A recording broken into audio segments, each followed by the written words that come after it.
That is the viral keratitis.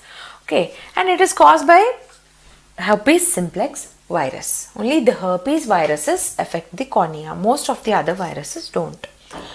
So it can affect the cornea in two different types.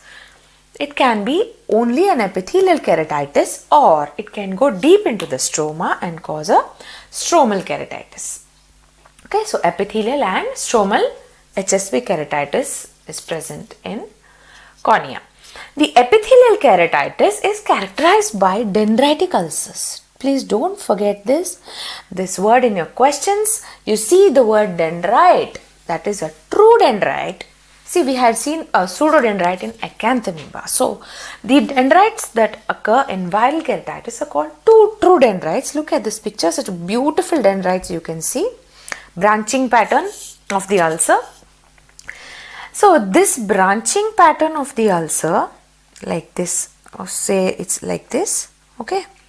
This branching dendritic ulcer further progresses into a geographical ulcer. That is, most of it becomes like the map of a country, then ultimately resulting in loss of corneal sensation.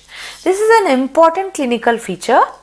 Okay, what you can do is, whenever you suspect a viral corneal ulcer, you can just touch the patient's cornea with a wisp of cotton. In the normal eye, the corneal sensations will be preserved. He will blink his eye. However, this is absent in the eye with the herpes keratitis. Okay. And there are two types of keratitis that I would like to share with you now. The first one is the neuroparalytic keratitis. As the name suggests, it occurs due to the palsy of seventh nerve. Okay, try to remember here. Seventh nerve is neuroparalytic. So what happens here is, it is a kind of an exposure keratitis. That is, the cornea is exposed to the external environment because why is it exposed? Because the facial nerve, that is the seventh nerve, supplies the orbicularis. And we have learnt earlier that orbicularis is the only muscle that closes the eye. So now when the lid that closes the eye is paralyzed, obviously the cornea is exposed to the environment, causing exposure keratitis. This is termed as neuroparalytic keratitis. It is seventh nerve palsy. Okay. Now another condition similar to this but much different is neurotrophic keratitis, and this is due to your fifth cranial nerve palsy. Fifth nerve palsy. Okay. It is called neurotrophic keratitis. That is trigeminal nerve. Now these two can be getting confusing in your exam. So I would like to give you an easy way to remember. See, T is present in trigeminal nerve and neurotrophic as well. So trigeminal, trophic, TR, both TR, trigeminal, trophic. So neurotrophic due to trigeminal, that is fifth cranial nerve palsy. We know that the fifth cranial nerve carries sensations to the cornea. So this is lost in this keratitis.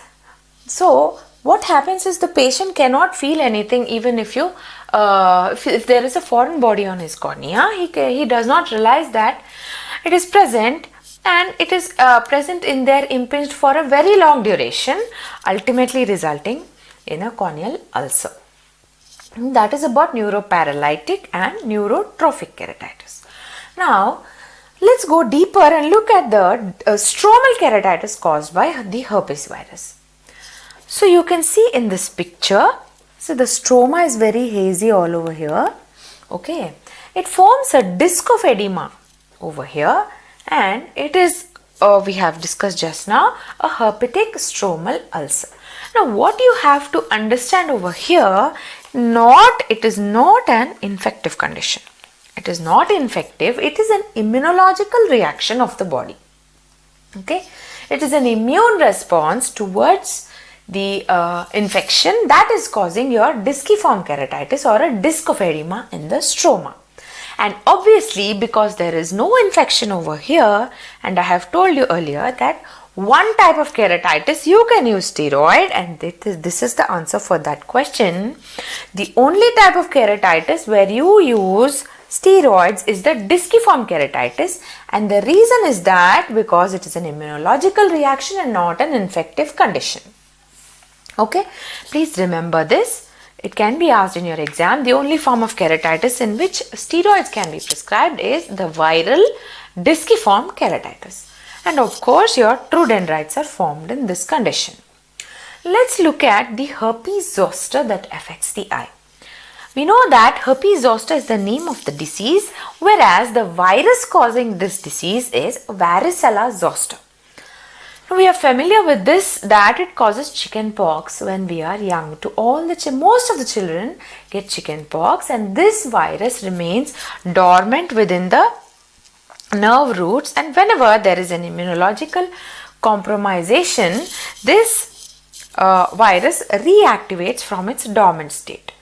And when it is occurring in a young patient, you should suspect a HIV in that patient. See, certain people such as the old people or those with cancer chemotherapy going on, they are obviously immunocompromised. However, if it occurs in a young patient, that is herpes zoster in a young patient, you should immediately think about HIV. Now, an important and very famous question, very frequently asked in your exams, is the Hutchinson's rule. Now look at this picture. What does this Hutchinson rule do? Is that it predicts whether the herpes virus will affect the cornea or the eye or not. In this condition, we call it as herpes zoster ophthalmicus. If the vesicle, that is the herpetic vesicle, is present on the tip of the nose like this, it indicates that the eye is infected as well, and that you have to treat the eye as well. This is the famous Hutchinson's rule. Why is it that? What is the relation between the nose and the eye? Because both the tip of the nose and the eye are supplied by the same branch of nasociliary nerve. Nasociliary, nose and your eye. So that is the reason behind Hutchinson's rule, and this condition indicates that you have to start the treatment within 72 hours of your diagnosis, and any failure to do this leads to a very painful condition. It is a very excruciating pain. It is called post-herpetic neuralgia. It occurs usually 1 or 2 months after the subsiding of the disease. If you do not treat within 72 hours, it leads to post-herpetic neuralgia. Okay. So another form over here is the nummular keratitis. By nummular, I mean coin-shaped. Please look at this picture. All of these coin-shaped opacities characterized the nummular keratitis seen in herpes zoster. Also here again, you're going to see pseudodendrites. Okay, these are how the pseudodendrites appear. Now, a few important points in your exam point of view. For a quick revision, pseudodendrites, we have learnt all these 3 conditions now. They are seen in herpes zoster, contact lens wearers and acanthamoeba. Pseudodendrites are seen in herpes zoster, contact lens wearers